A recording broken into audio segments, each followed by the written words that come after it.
Good morning, everyone. You already heard a lot of information about MOOCs, and I'm from Kazakhstan, as I mentioned. I put it here on the map. I'll skip some information because I know that everybody is planning to go for lunch on time. I'm from Nazarbayev University. It is a very unique university because we have faculty from 43 countries of the world, and it is a big day for us. Today we're graduating our first cohort. So today is a big day. So quick survey, and I ask you to raise your hands. How many of you personally browsed MOOCs? Okay, many people. How many of you audited MOOCs? Many that you had all the readings but didn't complete assessment fully. Okay, less people. How many of you fully completed a MOOC? Okay, less hands. And have you ever taught or facilitated a MOOC? Okay, you did. Have you used MOOC materials for your own classes when you taught something? Okay, we have some hands, good. Does your institution offer a MOOC? Very good, we have several hands. And have you used MOOCs for your own professional development or enhancement? We have. Very good. Thank you very much. And a quick question, how many of you are actually planning to start a MOOC? We have more hands, very good. So I guess my presentation will be for people who are planning to start a MOOC, or probably those who are undecided at this point. And I have to make a confession because my university, Nazarbayev University, does not offer a MOOC, and Kazakhstan does not have any MOOCs either. So we are in that point of time when we are deciding, do we want to do it, can we do it, and what do we need to have? And let me go back. So I would like to talk about the motivational factors to offer MOOCs or not to offer them. What do we need to get started? And also because we are at the international conference, I'm going to give a quick overview where we are at the international arena right now. Because yes, US is dominating the field right now, but there are some other countries. And also, what do we have next? And you heard the previous speaker talking about taxonomy of MOOCs. I have to tell you that there are 8 kinds of MOOCs right now, and you'll see the research. So to facilitate this presentation, and you can see here it is the abbreviated version, I created a collection on MOOCs. And you can see the resources I collected on the taxonomy of MOOCs, on research on MOOCs, differentiation of opinion, how much does it actually cost to do a MOOC, MOOCs in different countries, and I concentrated on Asian countries, but you can also see some European and US countries.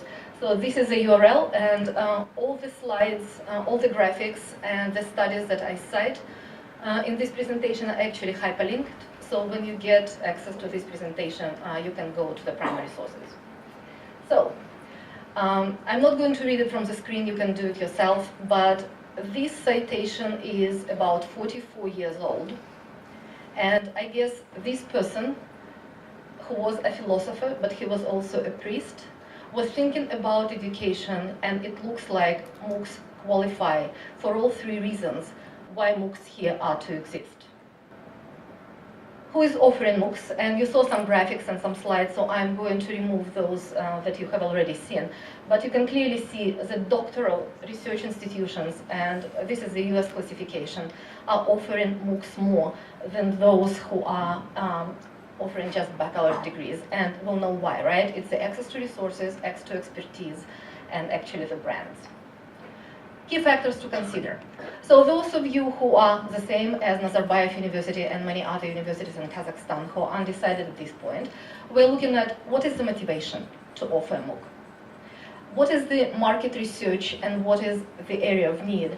I did spend some time looking at MOOCs in Malaysia because we're in Malaysia and I thought it would be fair to know more about this country and what's currently offered. And actually Malaysians have a very interesting approach to this. They have their unique niche and they're trying to offer MOOCs in this particular area, such as Islamic banking and tropical diseases. So these are the areas that are targeting right now. So who is the audience? And the previous speaker showed you the slides. So people who are taking MOOCs are not actually people who are fresh to education. They are the people who already have either master's degrees or highly educated people. And the age, they're not your 16 or 17-year-old. They're people in their 30s who already have some life experience and work experience. What is the institutional readiness and commitment? So we're going to talk a little bit about that. Resources, and it is a huge issue because we are talking about human resources, we are talking IT infrastructure, we're talking about teaching materials and prior experience with online learning. I have been teaching online since '96, and I did learn how to make sushi online. So I can swear that you can use online education effectively, but it also has some issues. The issue of funding, of course, and on one of my slides I'm going to present some findings that I looked up in several studies. How much does it cost and where the cost is coming from? Are you going to use platform, and you already mentioned different providers. Is MOOC going to be facilitated or it's not going to be facilitated? Are you going to assess? And again, the previous speaker mentioned that some providers, if you want to take a class, a MOOC, it's for free. But if you would like to have a verified certificate, then they charge you money. It's not a lot. It's probably up to $50 US dollars range, so it's quite affordable. But is it going to be recognized? It's another issue. So it's one of the things that we are going to discuss. And the last one, support mechanism, and you can see that it is a long list. So I'm going to have instructional designers. What are the pedagogical implications? Again, what are the administrative? Copyright clearance. It's quite interesting because we do use a lot of materials in our teaching and we say that it's fair use, but if you're going to offer this to the entire universe, is it actually copyright cleared or not? So it is a big issue. Academic quality assurance, and again the previous speaker mentioned that. How good are those classes? If you're taking a MOOC from US but you live in Malaysia, is it actually applicable for you nationally, linguistically, but also is it in the same context? Production. What do you think is the most expensive thing in producing the MOOC? Video. It can run up to $4,300 per hour. So it is one of the most expensive things. Again, IT, how are you going to market your MOOCs, user support and evaluation, all those are the issues. So common motivating factors, of course, is desire to provide education. And for people in developing countries, it is one of the key motivators. You probably also saw the article that was in the Chronicle of Higher Education a couple of months ago, a guy in Nigeria who took 250 courses, 250 MOOCs, okay? And his biggest concern was so the electricity doesn't go down when he's taking an exam, or he can download the article or something. So these are the people who are interested in taking this. Of course, universities want, to disseminate the information that they have. And again, we always have those pioneers in education who would like to experiment with technology and with methodology. And people who were here for the analytics and big data presentations, you saw that it's a lot of research going on behind the scenes. And what's happening in MOOCs, it's a very interesting situation.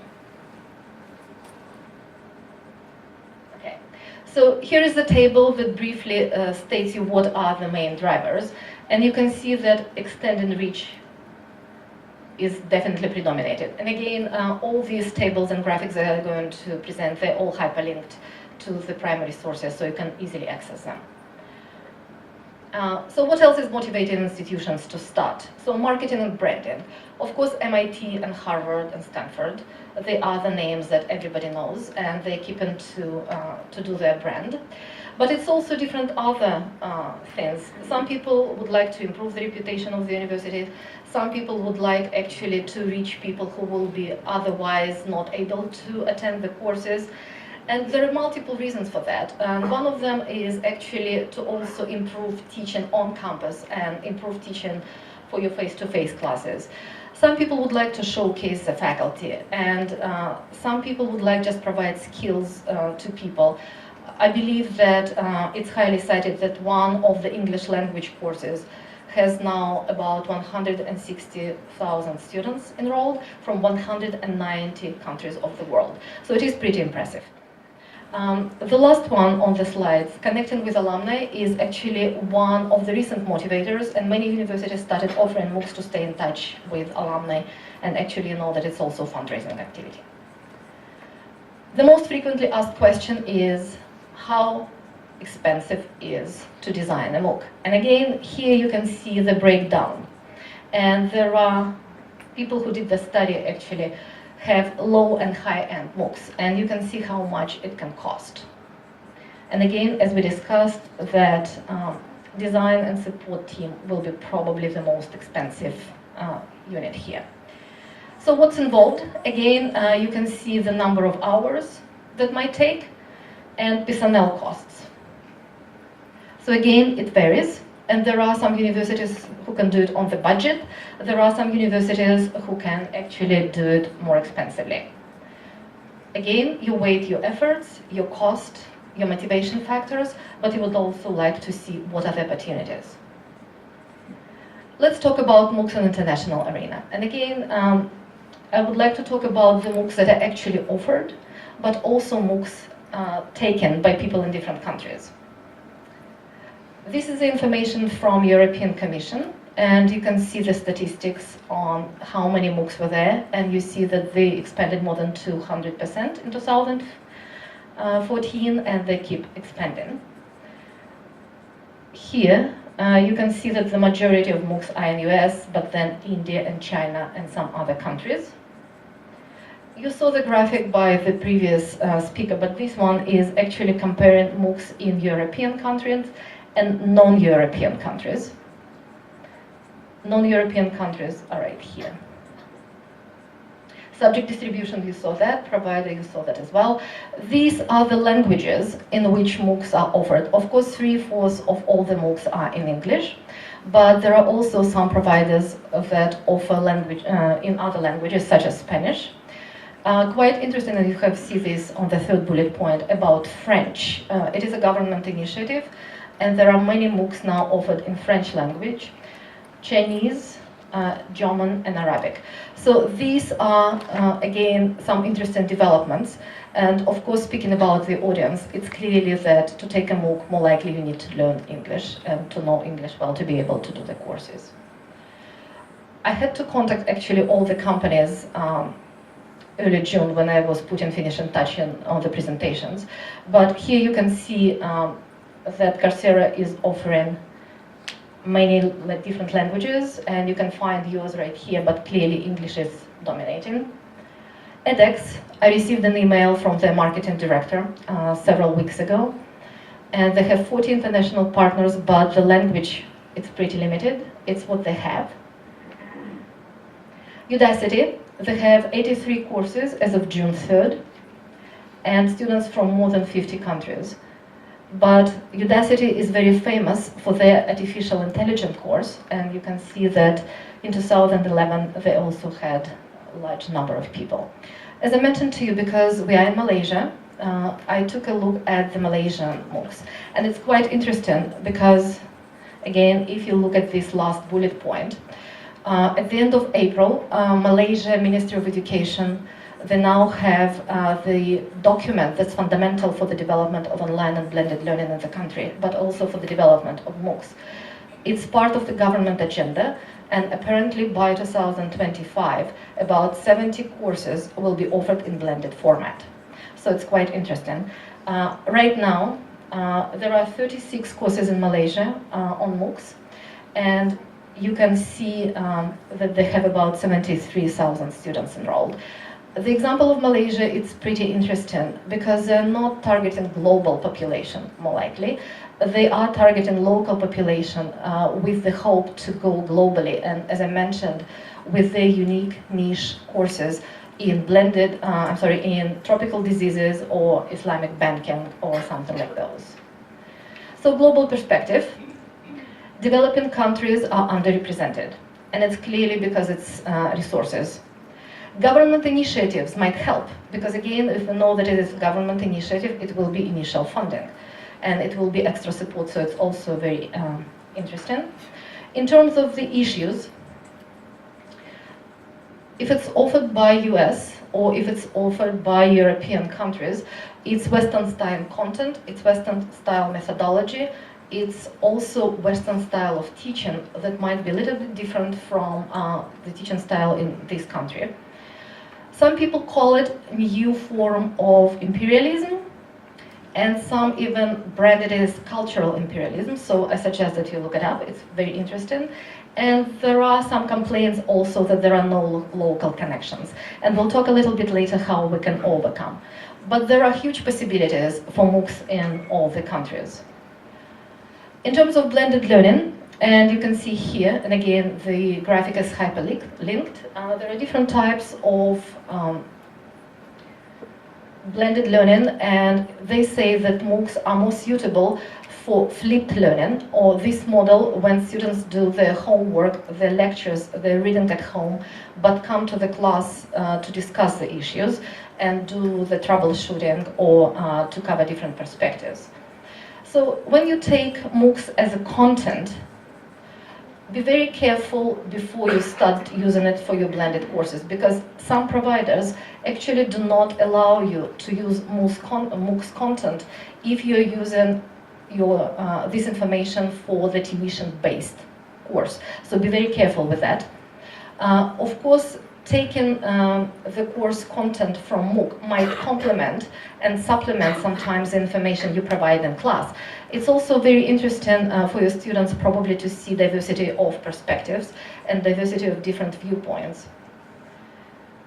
You can use it for synchronous or out of sync courses, and there are some issues with scheduling, and again, you can look it up online and it's quite interesting. There are different case studies about that.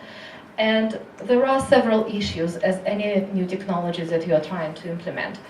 That sometimes design, of course it's designed by somebody else, it's not your own instructional design, it might not fit your teaching philosophy well, and the content might be not exactly what you had in mind. Sometimes courses require prerequisites, sometimes they're standalone courses, so you practically do not need anything else.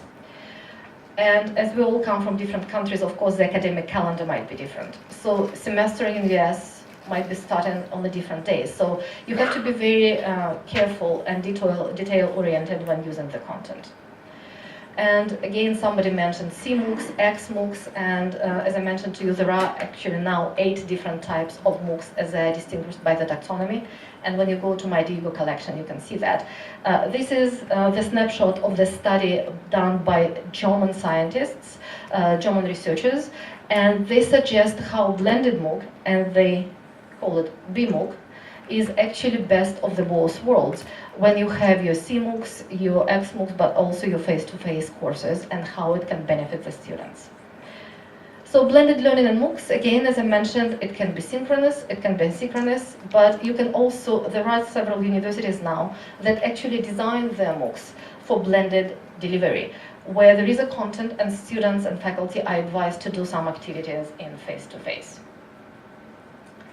And again, for those of us who are still undecided, but we are highly motivated, this is one of the quotations that I would like to finish my presentation with. So we need to have a plan, we need to have resources, and we need to go to our destination. So if you decided to MOOC or not to MOOC, so let's see the show of hands again. How many of you are planning to start a MOOC in 6 months? Okay, so we do hope to see you online, and all the best.